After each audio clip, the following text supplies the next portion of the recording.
Welcome to our channel. Today we how to transfer money from Apple Pay to Venmo, quick fix step by step clearly. To transfer money from Apple Pay to Venmo, first open the Apple Wallet app on your device. Select the card linked to your Apple Pay account. Tap on the card to view your payment options. Note the available balance in Apple Pay. Next, open the Venmo app on your device. Log into your Venmo account if you haven't already. Tap on the icon in the upper left corner. Choose Manage Balance from the menu. Tap on Add Funds. Select Transfer from Bank.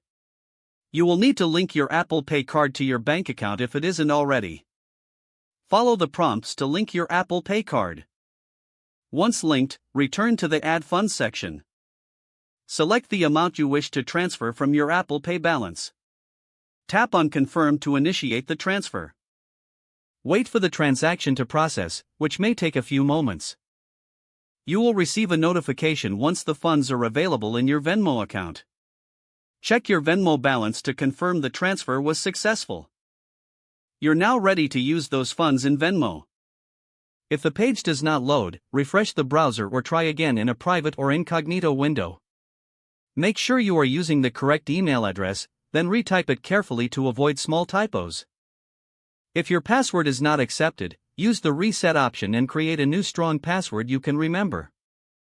Check your spam folder for verification or security emails, then complete any requested confirmation steps.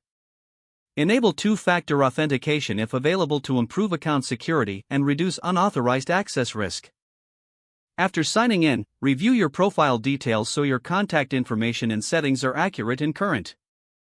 If you see an error message, note it down and try again after restarting your device and internet connection. Log out when you finish, especially on shared devices, to keep your account and payment information secure. If the page does not load, refresh the browser or try again in a private or incognito window.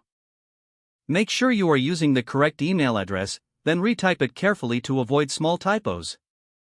If your password is not accepted, use the reset option and create a new strong password you can remember. Don't forget to like this video and subscribe to our channel for more step-by-step tech guides.